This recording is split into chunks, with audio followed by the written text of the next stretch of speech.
obviously I'm going for monkeyfish. Do I have a choice? No. I stole it. Okay. Old pendulous breast herself. Chase you through a cave. I know you do outside. And we're going to talk about how wrong you are after this.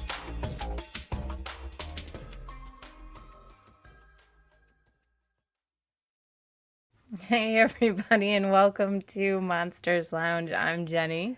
And I'm Tressa. You are. And I love our intro so much. Let me just talk about how great we are again. Never get sick of hearing it. No, I know. Like when I parade around and I'm carrying the sign like, we're great, da da da. Oh, it's a big sign. It is a big sign. It's very heavy too. It looks like it. Yeah, it is. It is. Hey, guess what? What? For no reason at all, congratulations, Chicago, on being the best big city in the U.S. 9 years consecutively. Yeah. Congrats to us. We're Congrats. great. You know, high five, Chicago. Yep. High five. Yep. Keep it going. Keep it going.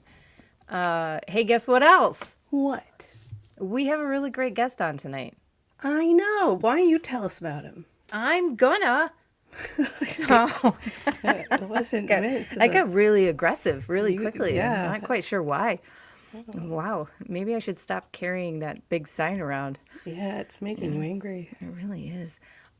Listen, we were next to him at the Great Lakes Paracon this year, and it's the first time that I've met him. And he was at a table with our good friend, which has not been confirmed, but our very good friend, Chad Lewis. We we talk all the time, but Involuntarily, our good friend, yes. yeah, by proximity. Yeah. But Kevin Lee Nelson is our guest tonight, and I'm so excited because it's not any secret that I love folklore and myths. Oh, is and that true? tall tales and all of the things, and I love it. And Kevin is a folklorist. He is an author. He is a researcher. He's a lecturer, and he collects all sorts of interesting folklore. Obviously, then he writes about it. So he is from Wisconsin, and he's inspired by the rich legends of the Great Lakes and the Northwoods.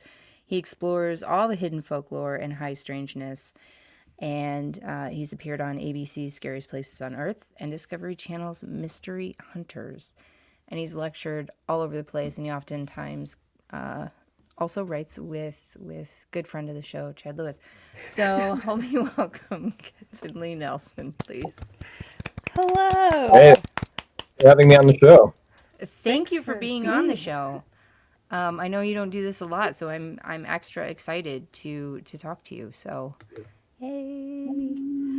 Yeah, it's good to be here.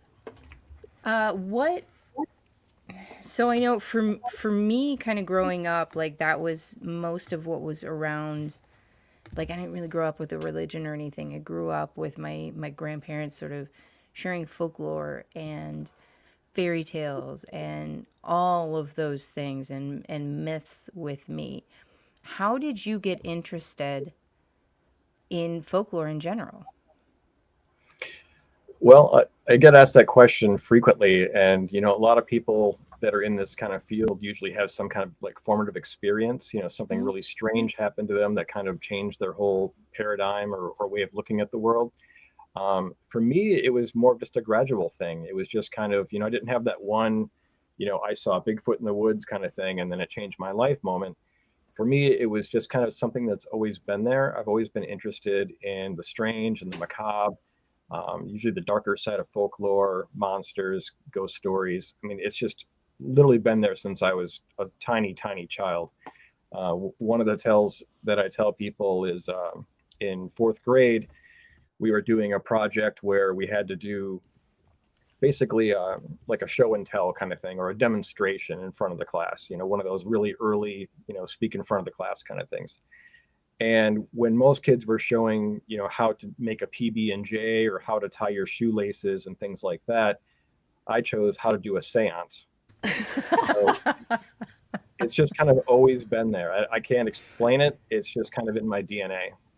I would have had to bring a note to school the next day if I told my parents a school classmate did a seance in class.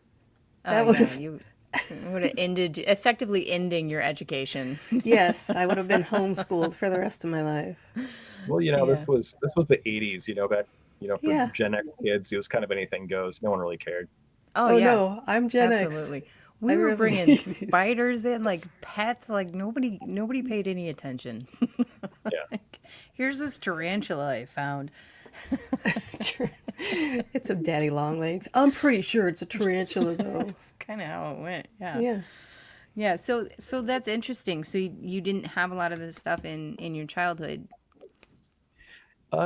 It was kind of all stuff I discovered on my own. I mean, my parents certainly weren't into this kind of thing, and Hmm. even a lot of my friends weren't too much into this thing, or at least to this degree.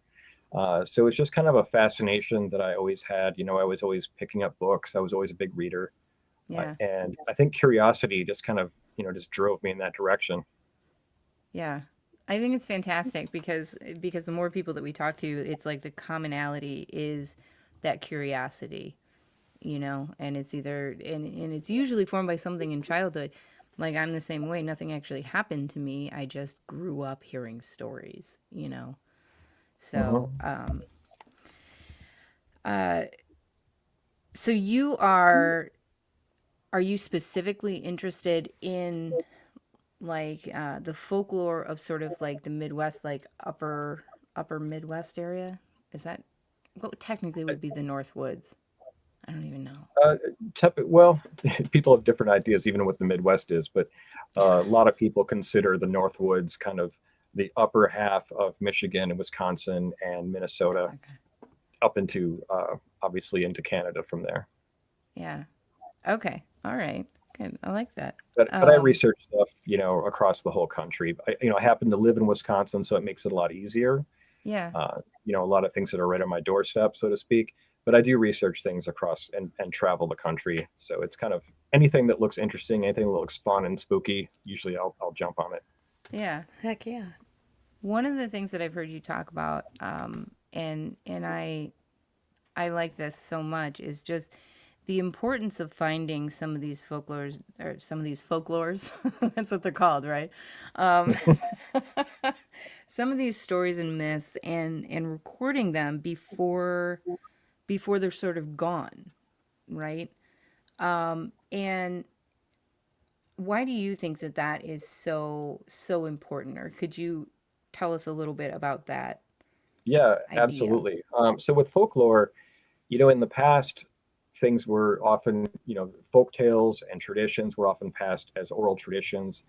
And because, obviously we didn't have tablets and the internet and all this kind of thing. So a lot of things were told, around the campfire or around the dinner table or at family functions and things like that. People were a lot more close knit, and that's how they shared their heritage. They shared their local legends and lore, through storytelling. And we don't really do a lot of that these days. I mean, a lot of our storytelling is done through media, through movies and video games and things like that. And what's different now is a lot of things, because everything's moving so much faster these days. It's really hard to keep a lot of these legends alive. So unless they're published in something that's really widely read, or they get out there in some other method, like I said, like media, a lot of these things are just on the verge of vanishing. And with Mm, with folklore being, traditionally more of an oral tradition, it often can be just one generation difference from vanishing. If people stop telling that story to the next generation or to their friends and their friends, it's gone. Unless someone writes it down. And so, one of my goals through as being a folklorist is to kind of get a lot of these obscure legends that are on the verge of vanishing and collecting them before they're gone. And the better ones get published in books and hopefully preserved for at least a couple more generations until someone else can kind of carry that torch. yeah. Have you ever thought about this? Is totally wild and like not. It's not totally wild. That's a lie. It's a very boring, super nerdy question that I just thought of. Good intro. Yeah, you're welcome. So now listen to this. Um, so I was always a fan as a kid, and I still love it. Is is the sort of like the spoken oral tradition. And there were, I don't know if there are now, but there were a lot of like entertainers who were like storytellers who would go and that would be their thing. It would be, they would use, different voices or whatever, but they would be fantastic storytellers. Is that something that you've ever considered with yourself as with the folklore? I have. It's one of those things, where it kind of is that fine line between, folklore and entertainment. Mm-hmm. It's like, because this, like you're saying, this was a vocation back in earlier times. People were professional storytellers. They would Yeah. go and just tell tales and have a good time and get paid for it. Um, I, I I haven't, other than speaking in lectures and things like that. I guess that's the extent of what I do. Sometimes among my friends or whatever, we'll have storytelling nights and things like that, and we'll tell like fun things, over a campfire. But generally speaking, most of what I do is kind of limited just to presentations and Mm-hmm. lectures. Well, I'm just saying it's a great idea for your next lecture. Just to come in costume as the storyteller, and you're welcome. You're You welcome. get Do a like a top whole 10. vaudeville kind of thing. Yeah, it'll just be me up front. Yay! Yay! Do more. You gotta stop telling our guests to do that. It's like I every know. week. I Do a know. little song and dance while I talk about Bigfoot. Yeah, I like stories, man, and I Cane and a like straw I like hat. vaudeville. So let's do this thing. It'll be great. But Um, but to your point though, with folklore being kind of this vanishing thing, I think it's even more important today, perhaps, than it's even been in the past, because like in the past, like various villages had their own cultures. Travel wasn't as easy as it was today, so everyone had their own traditions and things were kind of preserved better. But mhm. with people being so mobile now, a lot of people are transplants to their towns, and unfortunately, a lot of towns throughout the United States, at least, are becoming more and more um, basically just kind of watered down in the same. With everyone's got the same chain stores. Whether you're in Virginia or you're in New Mexico, a lot of the towns just kind of look the same. You have the same businesses, and so it's harder and harder for towns to have like their own unique flavor Mhm. and their own culture and their own identity. And so I think folklore kind of can fill that a little bit, where each area can draw upon its own unique folklore. And that's something that other places won't have. Like a great example would be, of course, Point Pleasant with the Mothman legend. Yeah. Oh You can't yeah. just have a festival in Portland, Oregon, because it's just not there. Yeah. Right. And so I think it's one of those things that towns can really get behind and celebrate and really call their own and have it be part of their heritage that can't be duplicated in other towns. Oh yeah. I never I thought of love it like that. that. Yeah, me Yeah. too. I like that a lot. And in the history of it too, because that plays into the folklore so much of like this was happening at this point. I mean, Tressa and I went on a ghost tour in my town, my hometown, not too terribly long ago. And I mean, I've lived here most of my adult life, well, most of my life completely, and picked up things that I had no idea that had happened. And it was Right. based around these ghost stories, right? Yeah, just moments in history. So I think that's amazing. Yeah, I mean, granted, there are some folklore and legends that they're called migratory legends. Things like the vanishing hitchhiker, that, Yeah. or like Gravity Hills and things like that you do find all over the place. But that's kind of a separate category, like where they're a little bit more generalized. Yeah. Oh, that's really cool too. Um, okay, so part of why I love folklore and why for me it pulls in so much to the paranormal is that when you're looking at something that is an incident like a haunting or a cryptid sighting or things that people want to go out and they want to look for, they want to investigate, right? Like looking at all the different layers of what it could be, how long it's been around, what's going on with like the geology of the area, the geography of the area. For me, like folklore comes into that 100%. You know, like you have to know the folklore of the area if you're going to investigate things. Is that along the lines like am I anywhere near the point of why folklore is so important to more of the, I guess, modern paranormal world, for lack of a better term? I would say yes. I mean, it's one of those things where you have to kind of immerse yourself in those environments, number one, and kind of be part of that culture and that experience of what's happening in that area. You know, you have to be aware of what the, for instance, if you're seeing something weird in the woods, you have to be aware of what the normal flora and fauna is of that area. So you're not just making a stupid mistake and assuming it's something that it's not. You know, so you do have to kind of plug into that. And and it's always a good idea to be to at least some degree to be kind of have be more cross disciplinary, because there's a lot of people, whether it's ufologists or bigfooters or paranormal people, that they focus on one thing, like it's just UFOs or just Bigfoot.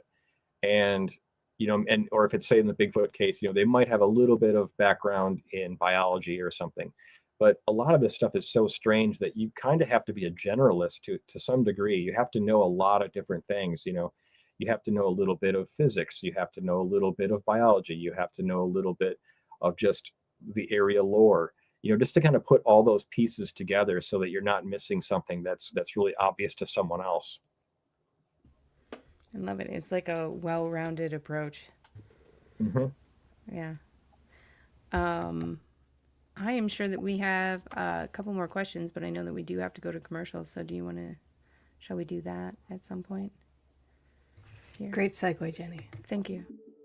Have you been feeling called to explore your intuitive gifts and deepen your spiritual practice? Then Pathways to Spirit was created for you. Sarah Lemos has been teaching Pathways to Spirit for over 16 years. And in that time, she's watched hundreds of students grow into their gifts with confidence and clarity. This isn't just about learning tools. It's about understanding how your energy works and how to use it with intention. Over 6 months, you'll learn about your own intuitive abilities and how they show up, along with many esoteric tools and practices to help explore your potential. But this course is about more than just learning. It's about embracing your sensitivity and living your best life. Register now at mediumsarahlemos.com while there's still space. It's time to uncover your gifts and abilities. Are you ready to join this extraordinary journey? Man, the reading on that was just top notch. Shut your mouth. How do you feel about things that, like folklore that we can sort of watch the birth of, and then the sort of apex, I guess, of, like the Slender Man, right? Because that whole story started not As too an internet terribly long story. ago. Yeah.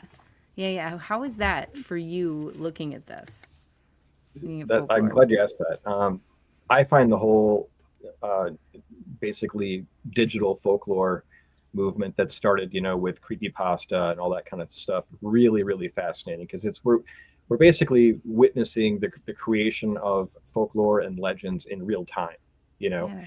And not only that, but a lot of it is collaborative. It's not just one person coming up with an idea and throwing it out there. It's multiple people coming together with different parts and putting it together. So, which is kind of unusual. I mean, in the past, you'd have those kind of round robin stories and stuff like that. But like this is a little bit different. It's a much, much bigger scale than what we've ever seen in the past as far as the collaboration goes. But, and a lot of people kind of make fun at it or say like, oh, well, it's not real. It's just made up. And it's like, well, everything's made up. Like the majority of Thank you. folklore is someone made it up somewhere, Yeah. or someone, or even if someone did see something legit, it's like the telephone game. By the time it's 10 iterations later, how much of that is really even true? But the point of Yes. folklore isn't really about proving anything or like finding the truth. It's like the story is the truth. Yeah. That's really the whole point of it. It's so fascinating to me. Um, I did have another question, and it's such a wild one. I don't even know really how to phrase it, right? So you worked on the Wendigo book with Chad, Correct. Yep. and which phenomenal book, amazing. I cannot Thank believe you. the amount of research that you guys did, but you represented a lot of indigenous lore, and I know that that is in your world of sort of recording these stories. How do you go about doing it in a way that feels true to the lore, but also coming from like an outside perspective? Sure. It That was probably one of the most difficult legends that we've ever researched. Just doing that book was about 10 years of research, and we wanted to make sure that we treated the topic with a lot of respect, not only for the indigenous people that the legend comes from, but also the people that were affected by this through time. Because unlike a lot of the other monster books that we write about, that are kind of fun and kind of strange, this one is more um, or at least partly also true crime as well, because like Right. scores of people actually died from Mm-hmm. either being killed by people that believed to be themselves Wendigos, or they were killed by their families after they went Wendigo. Like victims on both sides, and this happened for hundreds and hundreds of years. And so, it's one of those things that you have to kind of treat delicately, both from a cultural standpoint, but also just kind of a respect standpoint. And so, we writing the book, we kind of went back and forth for a long time about what the best way to approach this book would be, coming from, two white dudes, Yeah. we're not indigenous, Yeah. but the thing about, and so that's exactly why we included a lot of indigenous voices in the book. We interviewed people on reservations and First Nation people and Native Americans, and got their point of view on this, you know, and but because it's such an old legend, I mean, we don't even know how old it is. It could be, Yeah. 1,000 years old. Even the indigenous people don't know the origins of it necessarily, or how long that they've been having it as part of their oral tradition. So, but we do know that, like, at least in the last 300 years, it's also been intertwined with other cultures as well, like like the like the fur traders and the missionaries throughout the 1700s. So it has also been in white culture for a few hundred years too, which is already longer than most cryptid legends that are already out there. So it is one of those kind of legends that has a lot of cross pollination. Like, for Oh. instance, one of the ways that is talked about of killing a Wendigo is by using a silver bullet. And this was introduced because it was basically, uh, again, that cross pollination process where the French fur traders that had their werewolf legends and silver bullets and things like that kind of brought it over and conflated it with Wendigo lore. And so over time, it just kind of all got mixed together. Ah. Now, something like that, did that then sort of shift back into the indigenous like folklore? Like It, the original was like indigenous, and then the fur traders and whatnot kind of wrapped some like European spice into it. Did it then transfer back, or did it yes, it just interesting? yes and no. So I mean, we're talking about a big area of land across the Great Lakes and Canada. So it really depends on what tribe. They're not really like a monolithic block. So some tribes, yes, and some tribes have a completely different kind of set of rules or beliefs on the Wendigo. Oh, But, that's you know, it really fascinating. depends on where those contact points were. Yeah. I guess I knew that it would be like informed by other people and as time went, but go bouncing back and forth in between cultures. I guess I hadn't thought about that. Yeah, and a lot of times, you know, they didn't use exact terminology back then either. You know, like they weren't always called specifically Wendigo, although even just Wendigo, there's, you know, 2 dozen different spellings and pronunciations of it. But, you know, there would be accounts of like hairy creatures in the woods. And so some of them get or like tall, emaciated, like hairy creatures they would describe. So it's like, are they talking about a Wendigo creature, or are they talking about a Bigfoot, or are they talking, or is this again more werewolf legends? You know, so it all, because a lot of the descriptions are can be vague. You know, you don't really know which one they're talking about necessarily. How one thing that I've kind of always wondered is, and I guess it kind of, the thing that I point to when people are like, "Why do you believe in Bigfoot?" One of the things that that's exactly how they sound too, by the way, when they do that. Wow. One of the things that I point to is there's so many tales of something similar, like across cultures, right? There's so much folklore there, and it spans the globe. Why do you think that so many different cultures come up with something that is so similar? There's been a lot of studies on that, like why that is, and you know, a lot of it comes down to um, a lot of just old ancient fears that we have. You know, fears of the other, and you know, in the past, you know, there were wild men. We know that for a fact, you know, like people that had kind of gone feral, or maybe they were just, you know, kind of odd hermits, you know, living in the woods. And some of them had, you know, maybe gone violent and things like that, that were preying on people, and even gone cannibal in some cases, you know, like I mean, there's all kinds of cases of that. So I think a lot of it just goes back to fears of the unknown, and fears of strangers, you know, people that are outside of your tribe that you view as the other, that are strange.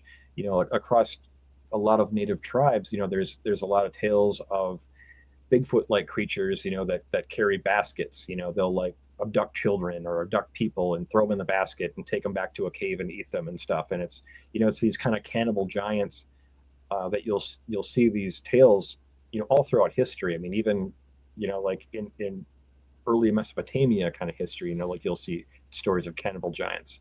It's just kind of one of those things that humans have always been afraid of. Why do they always have picnic baskets? Thank you. I Like didn't want to for say it. real. I didn't want to say it. like, Always with like the all of baskets. all of the ones that like grab the kids and go. It's always a basket. It's Like, I mean, easier come to on, transport kids. many. I you know, it goes all the guess. way through to like, you know, Krampus like figures. You know, Hmm. it's like Yeah. these cannibal like creatures with baskets. I mean, I guess it just makes practical sense. You know, Right. You're not I gonna mean, like carry a bunch of kids in one arm. I That's mean, is that where we got? inconvenient. Yeah, is that where we got the idea for picnic baskets? Like instead of like just Children? bags and things, like Yes, Jenny, I can tell you unequivocally, yes, that is correct. listen, I just want to say picnic basket I as know. many times during a show as I I can know. possibly say. You really like it. Do And I I love that understand word? why. It cracks me up so much. It's okay, Jenny. I'm sorry. Um, sorry, I'm still with the basket. That's maybe that's where fascinating. basket case came from. Who knows? I mean, see, this is what I'm saying. This is what I'm saying. I'm going to write a book. It's going to be the history of picnic baskets. All the details will be in there. I look forward to this. Is it going to be a coffee table book? It will be. Thank It you. will be. And Thank you. then there's going to be little things on the side that you can sort of pull up like a collapsible picnic basket. That's what it's going to be like. Oh, you mean the actual book? I thought Not you the were actual talking about a book. basket. Okay. No. It I will come support wrapped this. in a basket, and it will also be a basket. Get to work. I'll get it funded. Okay. I'm pretty sure we still have a guest on, so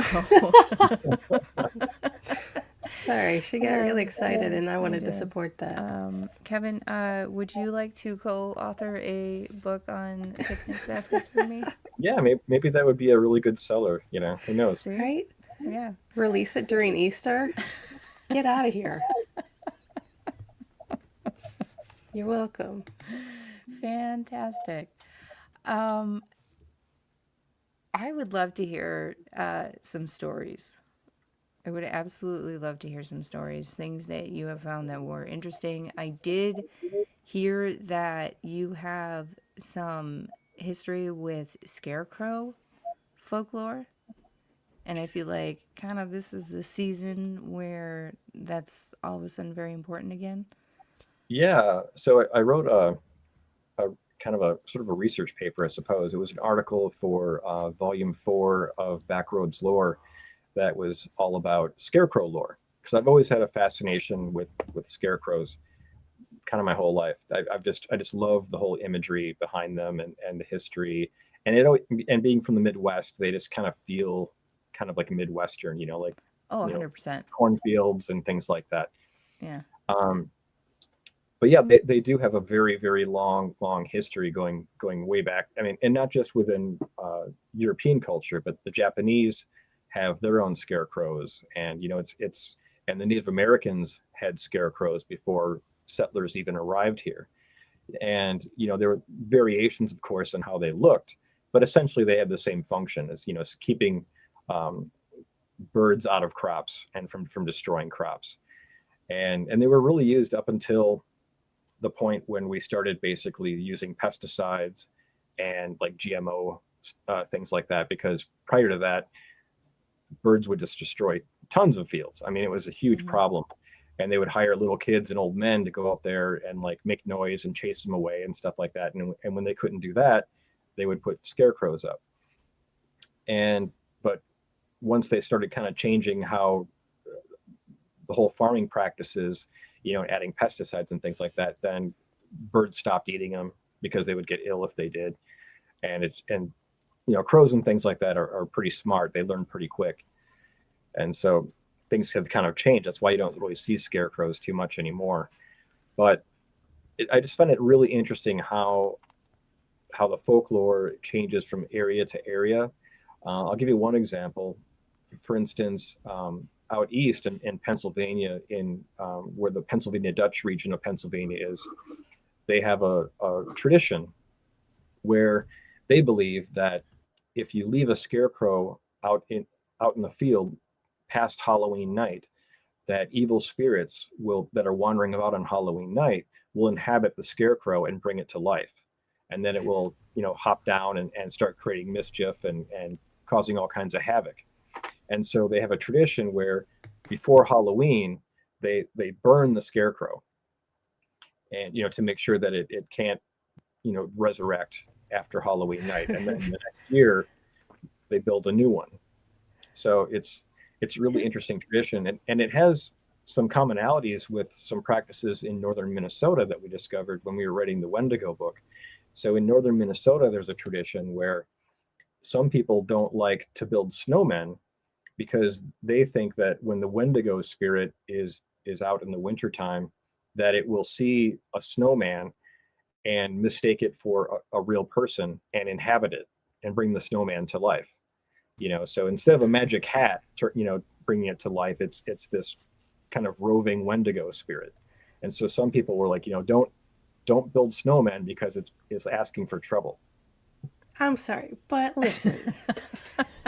Scarecrow, I feel like, would be really, really easy to defeat. Snowman, get out of here. Get some hot chocolate. You no longer have a living snowman, you have a puddle. You're welcome, America.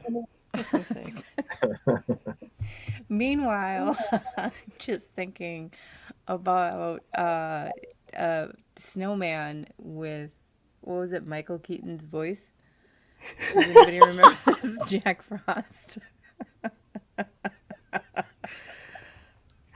Believe it or not, there's Jenny. actually quite a few snowman horror films out there. Oh, So, yeah, I there know, and I've is. seen a lot of them.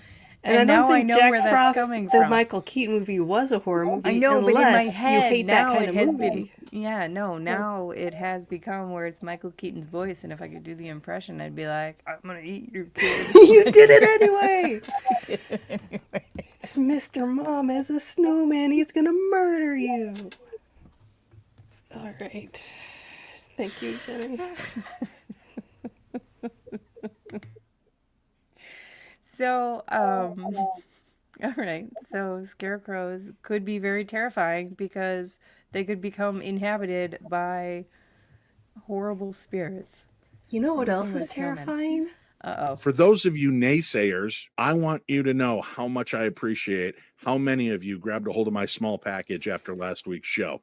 It is out and available. You can get both of my books, The Other Side, A Guide to the Paranormal and Ghost Hunting, and my brand new book, Theater of the Mind, Tales from the Darkness. Both books are out. One, of course, kind of a how-to ghost hunt book, and the other story book of strange supernatural occurrences all around the world. You can get your hand on my small package by just ordering it right off of my website. You can go right to paranormal60.com, scroll down on the front page there, or go to the shop and scroll down and you'll see our book bundle. And I was so humbled by the fact of how many men put their hands on my small package at the end of last week's show and bought it. It was great. It made me feel loved and wanted. I'm not going to lie.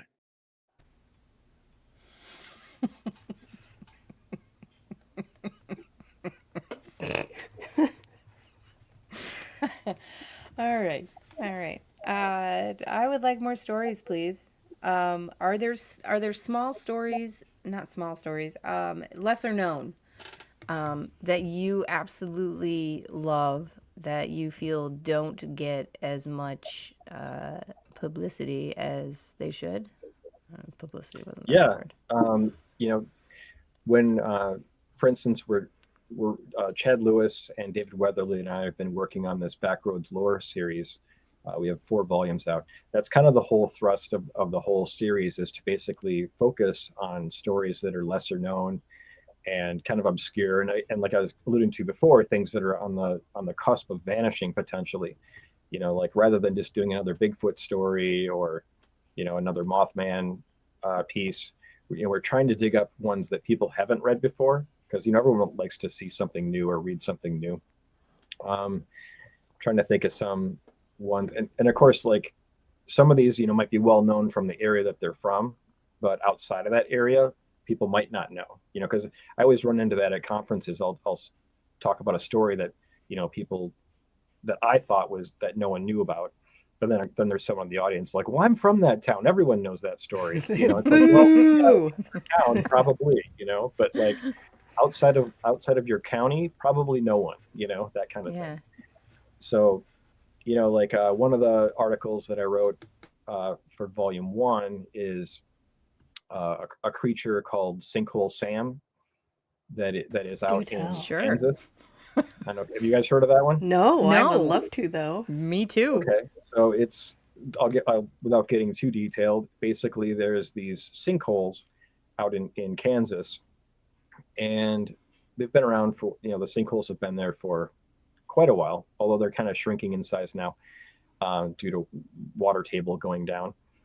But people believed, going way back to the early part of the 1900s, that a huge snake-like creature or eel was living in this sinkhole, and the sinkhole is the size of like I wouldn't want to call it a lake, but a large pond, and there was like other ones kind of connecting to it, and people would see this thing like out in the water moving around, and they described it as being about 24 inches in diameter. So this is like a big thing swimming around in the water, and so they dubbed it Sinkhole Sam.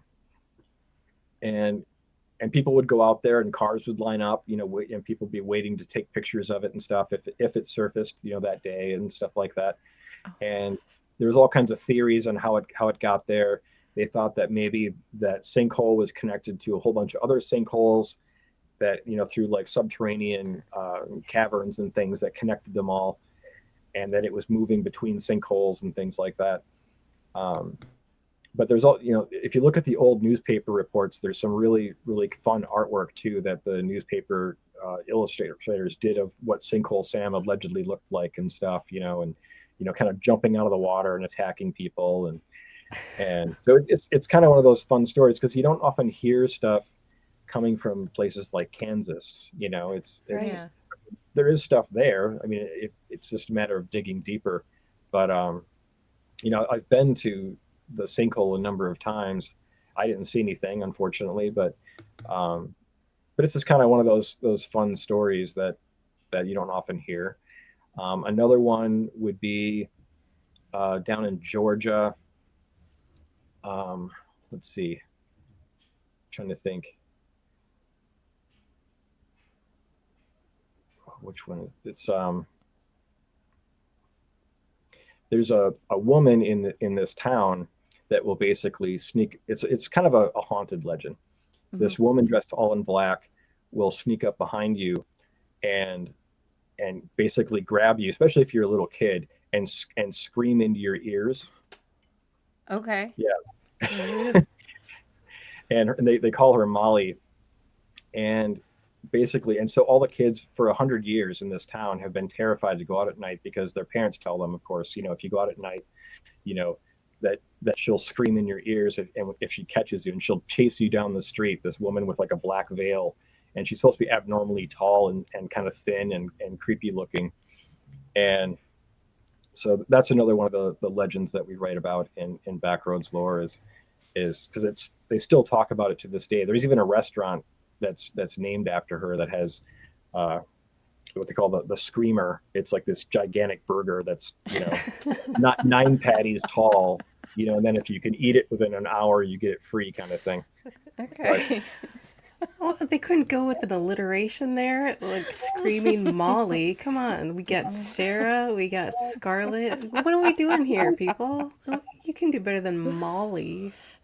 I don't know. I kind of like it. But that sounds like a lot of other legends, but usually it comes with some more dire consequence other than Getting chased. she's gonna scream in your face. Well, and then that's it. Well, and the other part of it too is the kids allegedly, if it happens, you either go crazy, like you go permanently mad, or you lose your hearing, things like that. Okay. Which is kind of interesting too, because then that kind of gets into like more little people lore and stuff, like the whole being elf shot, where they can steal your sight or steal your hearing and things like that, Yeah. So. I didn't know they could do that. I thought they just replaced you. Changelings. That's all they did. Changelings. That's it. Yeah. Yep. No, it sounds so familiar because aren't there other stories about a ghost, some sort of veiled female apparition who if you react to it or react to them, then they kill you right on the spot. I feel like I've heard this, or did I just make this up? I think I've heard variations of that. Right. I can't think of a specific one right now, but Yeah, I mean, there's so Bloody many Mary. kind of women in black legends, across the country. And they all have their variations and things. I love these veiled women just roaming over every single country. You know what? Good for them. City, Good whatever. for them. Just doing what they want to do. Screaming in people's faces. Living their best life. Yeah. Good on you, Stealing girl. hearing. It's fine. Everything's fine. All right. What other stories you got? Let's see. Trying to think. What about Central America? Do you have, because you do study around the world, right? For some reason, for some reason, I mean, my focus is mostly North America, but but obviously the legends are everywhere.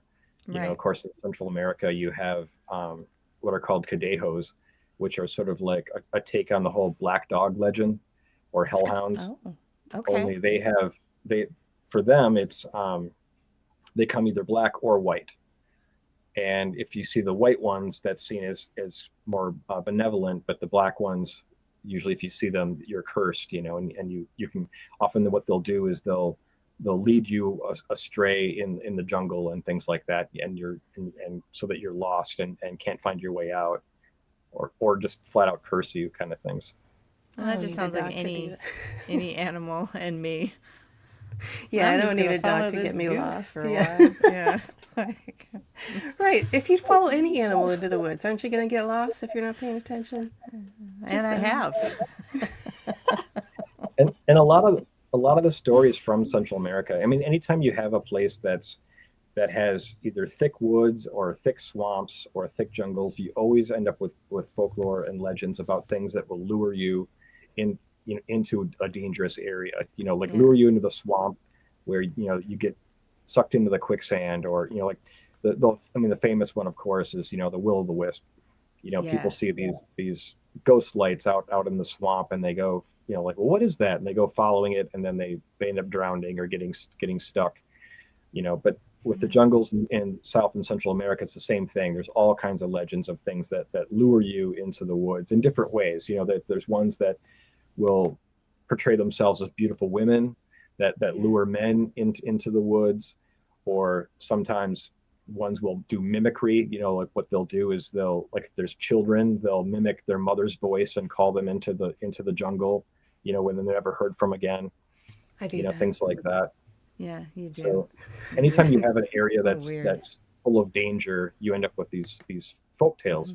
And of course, a lot of it too is practical, because their parents tell people, their kids, these stories to keep them out of these dangerous places, so they just don't go wandering in there. Yeah. Right. I mean, I assume that's why a lot of the folklore exists, is to like scare the hell out of kids so they behave, and like, hey, don't be a stupid idiot kid. Stay here. Don't follow this stranger or wolf. I don't know. I don't know Yeah. folklore. I've always wondered if like the woman screaming or like the baby crying sort of warnings about like skinwalkers. You know how that's like a common noise? I've always wondered if that was just based on like getting kids to not go wandering away so they don't get eaten by mountain lions. It's That'll- it's possible. I mean, the That's what it Skinwalker sounds legend like. is another really, really complex Oh, native legend. absolutely. Yeah. It's got all kinds of nuances to it. Part of it is, sort of a boogeyman, but also part of it is very real to the people, especially in that whole Oh, Four Corners 1000%. area of Yeah. the Navajo res. Yeah, 1000%. No one was excited when I was asking about it when I was in Moab. Yeah. No one was besides me. I was excited about it, but nobody else was. Jeni. What? I wasn't being insulted. I didn't force people to talk about it. Like, I just wandered around and did stuff. That's And what I it's do. one of those things too, just like the Wendigo, where like, they believe that just by, saying its name, that it kind of puts you on its Right. radar, Right. you know, Which like is Chad and I, why when I'm we're, like, Jeni, I don't be saying words all over the place. What are you I doing? say words all over the place anyway. I Come know. on You now. need to not. Sorry. no, there's been cases where, Chad and I would, presenting about the Wendigo lore book, and there'll be people in the audience saying like, look, we'd prefer it if you didn't actually say the name, so, we're respectful for that. If Yeah. that's what they want, we'll kind of have creative ways of addressing the same thing without actually saying the name. So Absolutely. I think that's important. Like, at least respect the community. Yeah. yeah. I would expect nothing less from either of you, but I'm just saying yes, please. Unlike Jeni, who's going around saying these words all over the place. Jeni, Come on, man. I'm not a professional folklorist. I'm just a dummy. So everybody understands this. I'm just a curious dummy. That's it. So I've noticed, and maybe I've just because I've noticed lately, but over the past, I don't know, maybe 10 years or so, like a lot of the horror movies that come out that are sort of like bigger office hits have basis in a lot of folklore, right? Like, so it'll be like common legends like, the Fae, or actually that's a lot of it. I'll just think about it from the Fae aspect, or again, yeah, some of the Wendigo stuff, like those have been like the center of a lot of different movies, all kinds of things. First of all, do you see those movies, and does it ever irritate you when they get them completely wrong? Uh, I do watch those movies. I'm a huge horror movie buff, so I watch all those movies, no matter how bad. Yes.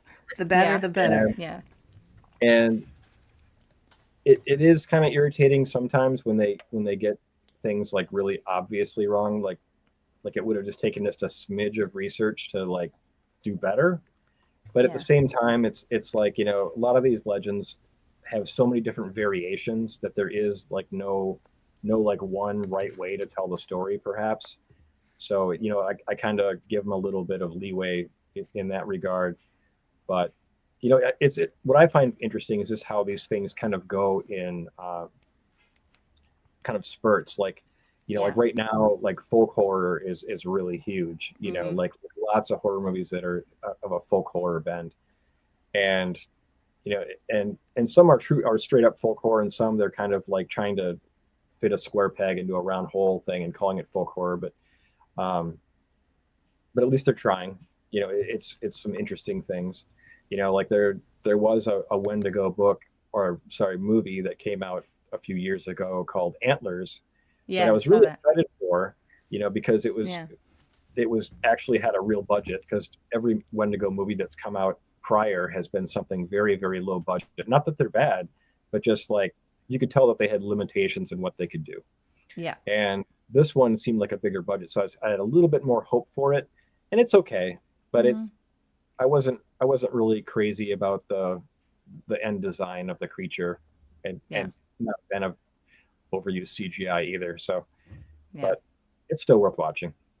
Same.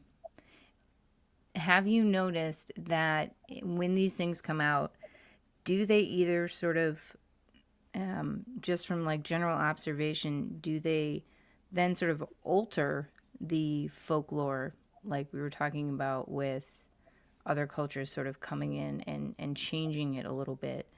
Is it that sort of thing, or does it seem to renew interest in the original lore? That's a interesting question. I would say a little bit of both.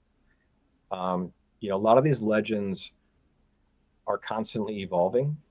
Hmm. Like they're every time that, like I said before, it's that telephone game kind of thing, but on a much larger scale.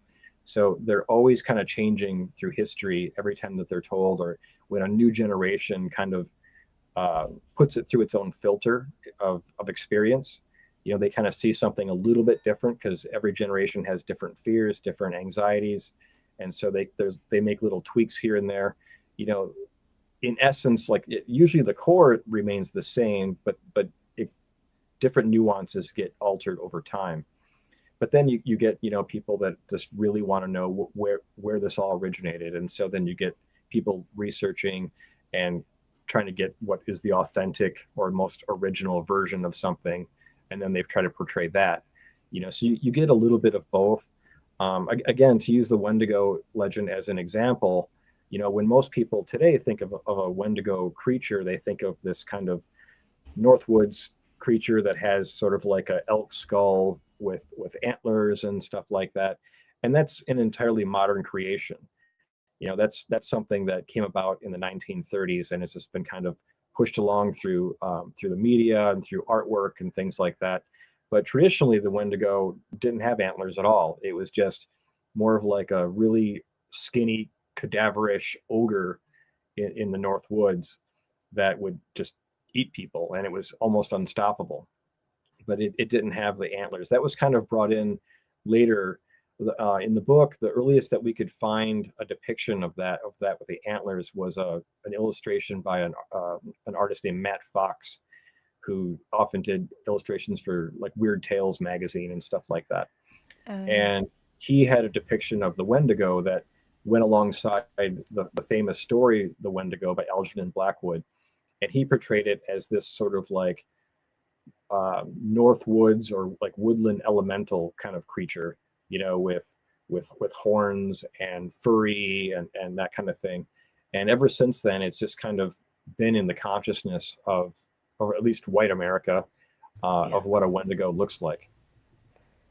That's so funny. I never thought that that was the original image, but I had no idea what it actually was or what it originated as. Yeah. That's fascinating to me that it originated the like iconic image of a Wendigo is from 1930s. That's Yeah, crazy to me. it's a big departure from the traditional Wendigo, which is also in itself complex because, and this was like a big problem when we were writing the book, is Wendigo is described in three different ways. It was either described as a spirit, or as a cannibal human, like a human that had turned cannibal, or like I said before, like a very tall, cadaverish ogre kind of thing that would eat people in the woods. And what we discovered after years of research on this was that it was really all the above.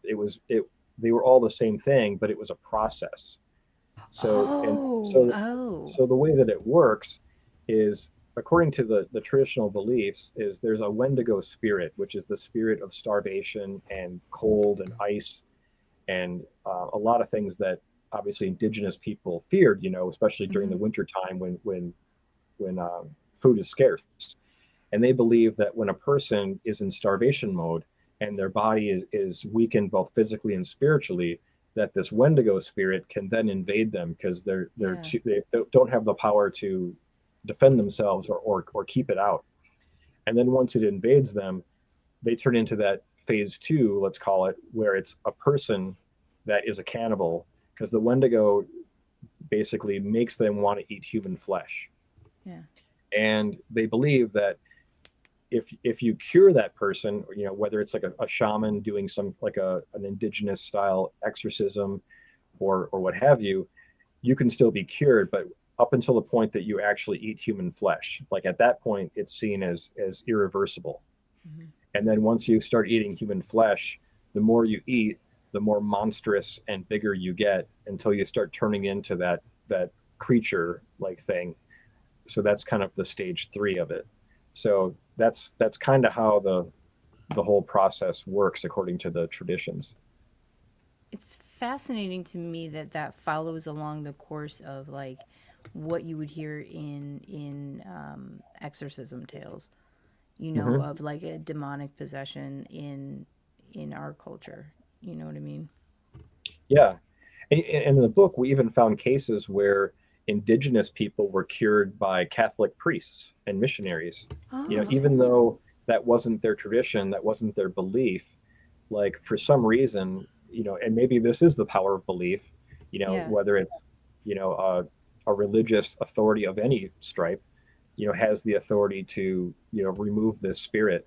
And some people say, well, that's the power of suggestion, or these people were, kind of just, lunatics, or, there's even the phrase Wendigo psychosis for the people that, that resort to cannibalism. We really don't know. But one of the things that we wanted to do is we didn't want to just dismiss oral traditions as like, oh, those early people didn't know what they were talking about, because we weren't there, like these are their stories. They were there, and we take it at face value. We're not making a judgment call or trying to rewrite history because we weren't there. So yeah, of course. I fully respect that. I like that a lot. Same. We are at the end of the hour. Is there anything you would like to say, Jeni? No, I was just going to say, please, Kevin, stick around after the credits just so that we can say thank you. But please promote everything and anything that you would like to promote.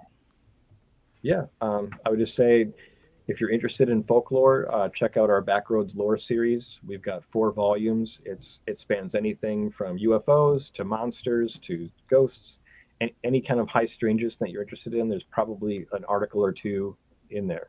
One of my favorite ones that I wrote is all about the architecture of the paranormal, like why certain architecture and like why haunted houses are scary. Like why do certain styles of architecture attract, strange and bizarre phenomena, or is this occult architecture and stuff like that. So that's I in the like most that a recent lot. one, and it's a perfect one for Halloween. Oh, that's my God, really so fun. We're gonna make you come back and talk about that. Yes. Thank you for so much for joining us. Listen, I know I'm sick. Leave me alone. It was a pleasure. Absolutely. Uh-oh. Everybody else, hey, So loud. if you wanna get some merch or learn about stuff about us, or maybe see our Patreon that we should be adding to any minute here, go to monstersloungepodcast.com. We love talking to people, so you can email us and junk. I am sick. I mentioned that, right? Just to prove it. Yeah. Thank you for joining us, and thank you for joining us at the Monsters Lounge.